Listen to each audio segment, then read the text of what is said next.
Hi every one. ഇന്ത്യയിൽ തന്നെ ഏറ്റവും കൂടുതൽ വിൽപ്പനയാവുന്ന ഡിഷ് ഏതാണെന്നറിയോ? ഈ റെസ്റ്റോറൻറ്റ്സിലും ഓൺലൈനിലും ഒക്കെ ഭയങ്കര ഡിമാൻഡ് വരുന്ന ഡിഷ് ഏതാണെന്നറിയോ? ചിക്കൻ ബിരിയാണി. പക്ഷെ നമ്മൾ വീട്ടിലുണ്ടാക്കാതെ എന്തിനാ ഓൺലൈനിൽ ഓർഡർ ചെയ്യുന്നത് അല്ലെങ്കിൽ റെസ്റ്റോറൻറ്റിൽ പോകുന്നത്? ഒന്നാമത്തെ കാര്യം, ഒരുപാട് സമയമെടുക്കും. ഒരു 3-4 മണിക്കൂർ എടുക്കും. എന്റെ മുന്നോ ഇത്രയും സമയം വെയിറ്റ് ചെയ്യുന്നൊന്നും എനിക്ക് ഫുഡൊന്നും കഴിക്കാൻ പറ്റത്തില്ല എന്റെ മുന്നോ.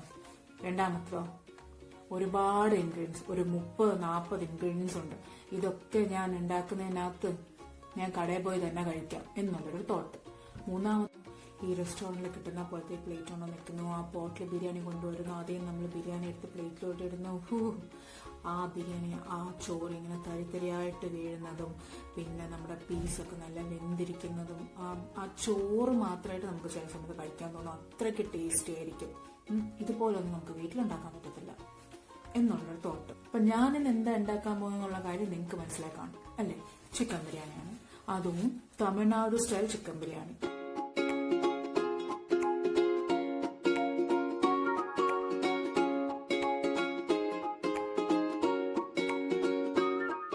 ഹലോ എവ്രി വൺ, എന്റെ പേര് പൂജ എലിഷ്. ഇവിടെ cooking and travelling videos upload ചെയ്യുന്നത്. എന്റെ ചാനൽ സബ്സ്ക്രൈബ് ചെയ്തിട്ടില്ലെങ്കിൽ പ്ലീസ് സബ്സ്ക്രൈബ് ആൻഡ് ലൈക്ക്.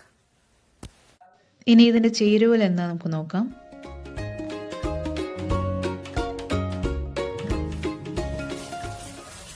ആദ്യം ഈ ബാസ്മതി റൈസിനെ ഒരു 10 മിനിറ്റത്തേക്ക് നമ്മൾ സോക്ക് ചെയ്ത് വെക്കണം. അതിനായിട്ട് ബാസ്മതി റൈസിന് 2-3 വെള്ളത്തിൽ കഴുകി, 2-3 വെള്ളം കഴിഞ്ഞാൽ മതി. അതിൽ കഴുകിയിട്ട് മാറ്റിയെടുത്ത് വെക്കുക. ഇനി നമുക്കൊരു ബൗളിൽ 1 ടീസ്പൂൺ മുളക് പൊടി, 1 ടീസ്പൂൺ ചിക്കൻ മസാല, 1 ടീസ്പൂൺ കുരുമുളക് പൊടി, ഇനി 2 ടീസ്പൂൺ തൈര്,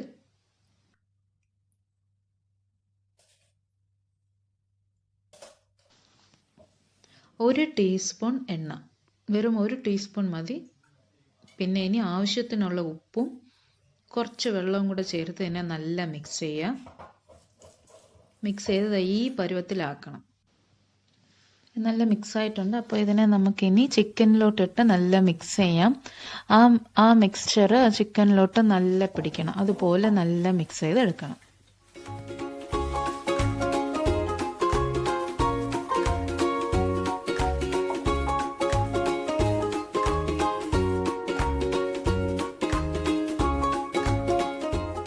ഇതെല്ലാം നല്ല മിക്സ് ആയതിനു ശേഷം ഒരു 10 മിനിറ്റത്തേക്ക് നമ്മൾ ഫ്രിഡ്ജിനകത്ത് ഇതിനെ മാറ്റി വെക്കാം. ഇനി നമ്മുടെ വെജിറ്റബിൾസ് എല്ലാം നമുക്ക് കട്ട് ചെയ്ത് വെക്കാം. ഇതിൽ ശ്രദ്ധിക്കേണ്ട ഒരു കാര്യം എന്ന് വെച്ചാൽ നമ്മുടെ സവാള നല്ല നീളത്തിന് വേണം നമ്മൾ അരിഞ്ഞ് വെക്കാം.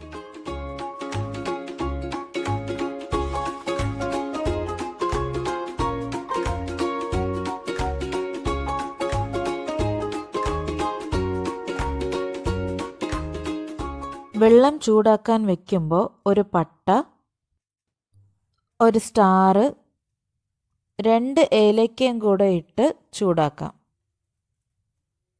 ഇതെന്തിനാ ഇങ്ങനെ ചെയ്യണേന്ന് വെച്ചാൽ നമ്മുടെ ചോറിൽ നല്ല ഫ്ലേവർ കിട്ടാൻ വേണ്ടിയിട്ടാണ്. ചിക്കൻ മാരിനേറ്റ് ചെയ്യാൻ വെച്ചിട്ട് ഒരു 10 മിനിറ്റായി. അപ്പോൾ ഇതിനെ നമുക്ക് ഫ്രൈ ചെയ്തെടുക്കാം.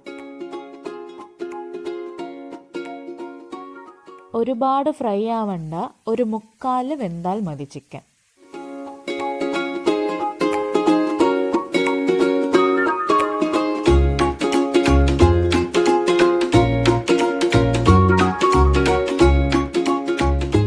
അരിക്കുള്ള വെള്ളം തിളച്ചിട്ടുണ്ട്. അപ്പം അതിനകത്ത് നമുക്ക് അരി ഇട്ട് കൊടുക്കാം.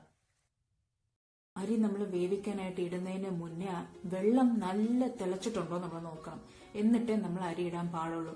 കാരണം അതിന് മുന്നേ നമ്മൾ ഈ വെള്ളം നല്ല തിളച്ച് വരുന്നതിന് മുന്നേ നമ്മൾ അരി എടുത്ത് ഇടുവാണെങ്കിൽ ഉണ്ടല്ലോ, അരി നല്ല കുഴഞ്ഞു കിട്ടും. നമുക്കതല്ലല്ലോ ആവശ്യം, നമുക്ക് നല്ല തരിതരിയായിട്ടുള്ള അരിയാണല്ലോ ആവശ്യം.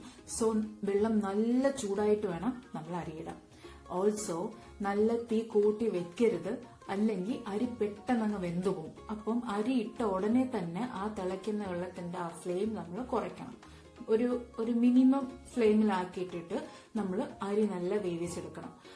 ഒരു 80% വെന്താ മതി, കൂടുതൽ വേവരുത്. ബിരിയാണിക്കായാലും ശരി, ഫ്രൈഡ് റൈസിനായാലും ശരി, വേറെ എന്ത് മിക്സിംഗ് ഓഫ് റൈസിനായാലും ശരി, ഈ അരി എന്ന് പറയുന്നത് ഒരു 80% മാത്രം വെന്താ മതി.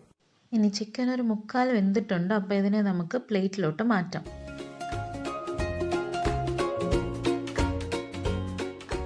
അരിയും വെന്തിട്ടുണ്ട്. അപ്പോൾ ഇതിനെ നമുക്ക് സ്ട്രെയിൻ ചെയ്ത് വെക്കാം.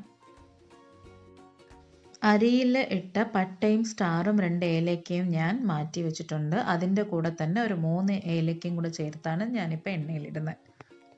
ബിരിയാണി ഉണ്ടാക്കുമ്പം നെയ്യോ ബട്ടറോ എന്തായാലും ശരി കുറച്ചേ ഉപയോഗിക്കാവൂ. ഓയിലായാലും ബട്ടറായാലും നെയ്യായാലും ശരി കുറച്ചേ ഉപയോഗിക്കാവൂ. കാരണം എന്ന് വെച്ചാൽ ഒന്നാമത്തെ കാര്യം ഹെൽത്തിന്റെ ഇഷ്യൂ, അത് എല്ലാവർക്കും അറിയാം. രണ്ടാമത്തതോ ഈ നെയ്യും ബട്ടറും ഒക്കെ നമ്മൾ കൂടുതലിട്ട് ഉണ്ടാക്കി കഴിഞ്ഞാണ്ടല്ലോ ഈ ചോറ് കുറച്ച് ആ ചൂടോടുകൂടി കഴിക്കുമ്പോൾ ആ ബിരിയാണിയുടെ ടേസ്റ്റും ആ നെയ്യിന്റെ ടേസ്റ്റും ഒക്കെ വരും. വാ, സൂപ്പറായിരിക്കും.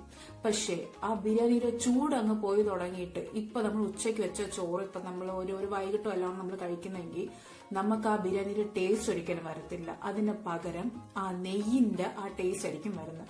ചോറിൽ അത്രയും ആ നെയ്യ് അങ്ങ് കോട്ട് ചെയ്ത് ഓരോ ഇപ്പൊ നമ്മൾ ചോറ് കഴിക്കുമ്പോൾ നമ്മുടെ കൈ മൊത്തം എണ്ണയോ ആയിരിക്കും. പ്ലസ് ആ ബിരിയാണിയുടെ ടേസ്റ്റും നമുക്ക് പോവും. നമുക്ക് വെറും ആ ഗീയുടെയും ബട്ടറിന്റെയും ടേസ്റ്റ് മാത്രമേ കിട്ടത്തുള്ളൂ. സോ എപ്പോഴും എണ്ണയോ നെയ്യോ ബട്ടറോ ഉപയോഗിക്കുമ്പോൾ കുറച്ച് ഉപയോഗിക്കാം. ഇനി ഇതിനകത്ത് നമുക്ക് ഇഞ്ചിയും വെളുത്തുള്ളിയും കൂടെ ഇട്ട് നല്ല മൂപ്പിക്കാം. കളർ നല്ല ചേഞ്ചായി. അപ്പോൾ നമുക്ക് ഇതിനകത്ത് സവാളയും കൂടെ ഇട്ട് കൊടുക്കാം.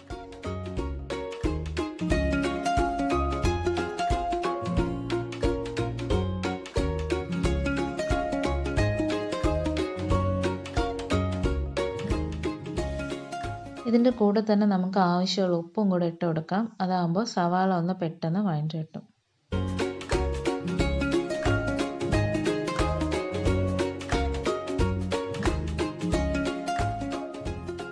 സവാള നല്ല വെന്തിട്ടുണ്ട്. അപ്പോൾ ഇതിനകത്ത് നമുക്ക് 2 പച്ചമുളക് അരിഞ്ഞു വെച്ചതും ഇടാം.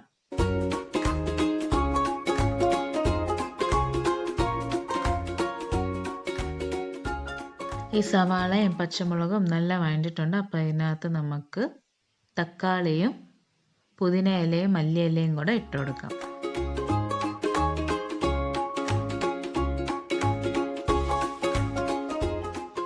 ഇതുപോലെ എല്ലാം മിക്സായി നല്ല വെന്തതിന് ശേഷം 2 ടീസ്പൂൺ തൈരും നമ്മുടെ മസാലകളെല്ലാം ചേർത്ത് ഇളക്കുക. മസാലകളെല്ലാം വെന്ത് വരുമ്പോൾ ഇതുപോലെ ഇരിക്കും. അപ്പോൾ ഇതിനകത്ത് നമ്മുടെ ഫ്രൈ ചെയ്ത് വെച്ച ഈ ചിക്കനും ഒരു 1/4 ഗ്ലാസ് വെള്ളവും കൂടെ ഒഴിച്ച് നല്ല മിക്സ് ചെയ്യാം. ഈ വെള്ളം ഒഴിക്കുന്ന തന്നെ ഈ ചിക്കനും ഈ മസാലയും കൂടെ ഒരുമിച്ചാവുമ്പം അത് അടി പിടിക്കാതിരിക്കാൻ വേണ്ടിയിട്ടാണ് കുറച്ച് വെള്ളം ഒഴിച്ചത്. ഇനി 2 പാത്രത്തിലാക്കി ചോറ് മാറ്റണം. ഇനി ഇതിലെ ഒരു പാത്രത്തിലായിരിക്കും നമ്മൾ ദമ്മ് വെക്കുന്നത്. സോ പകുതി ചോറ് നമ്മൾ എടുത്ത് മാറ്റിയതാണ്. ഇനി ഇതിനകത്ത് ഈ ചിക്കൻ മസാല എല്ലാം ഇതിനകത്ത് ഇട്ട് കൊടുക്കുക. നല്ല ഈവനായിട്ട് എല്ലാ സ്ഥലത്തും സ്പ്രെഡ് ചെയ്ത് കൊടുക്കാം. ഇനി ബാക്കിയുള്ള ചോറ് ഇതിൻ്റെ മേളിൽ ഇട്ട് കൊടുക്കാം. ഇതിനെയും നല്ല ഈവനായിട്ട് സ്പ്രെഡ് ചെയ്ത് കൊടുക്കാം. നമുക്ക് ഏറ്റവും ലോ ഫ്ലെയിമിൽ ഇതിനെ നമുക്കൊരു 5 മിനിറ്റത്തേക്ക് അടുപ്പത്ത് വെച്ച് വെക്കാം. എന്നിട്ട് എടുത്ത് ഇതിനെ നമുക്ക് മിക്സ് ചെയ്യാം.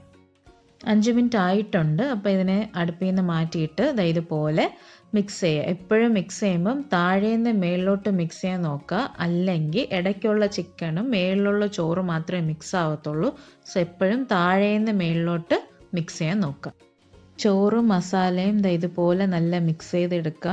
പക്ഷെ ഒരു കാര്യം ശ്രദ്ധിക്കണം, ഈ മിക്സ് ചെയ്യുമ്പം അരി പൊടിഞ്ഞു പോകാതെ ഇരിക്കാൻ.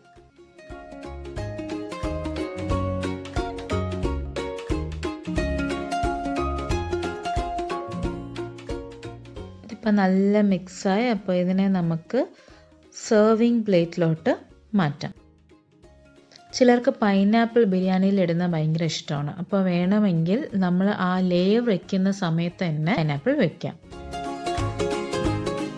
ഇതാണ് എൻ്റെ ഏറ്റവും എളുപ്പത്തിലുള്ള ചിക്കൻ ബിരിയാണി. ഇനി ഈ വീഡിയോ കാണുന്ന എത്ര പേരുണ്ട് ഇവിടെ ചിക്കൻ ബിരിയാണി ഏറ്റവും ഇഷ്ടമുള്ളവർ കമന്റ് ബോക്സിൽ കമന്റ് ചെയ്യാം. ഇനി ഈ താഴെ കാണുന്ന സബ്സ്ക്രൈബ് ബട്ടൺ ഉണ്ടല്ലോ, അതൊന്ന് ക്ലിക്ക് ചെയ്യാം. എനിക്കും സബ്സ്ക്രൈബേഴ്സ് കൂടി കഴിഞ്ഞാൽ എനിക്കും പറയില്ല, എനിക്ക് ഒരുപാട് സബ്സ്ക്രൈബേഴ്സ് ഉണ്ടെന്നുള്ളത്.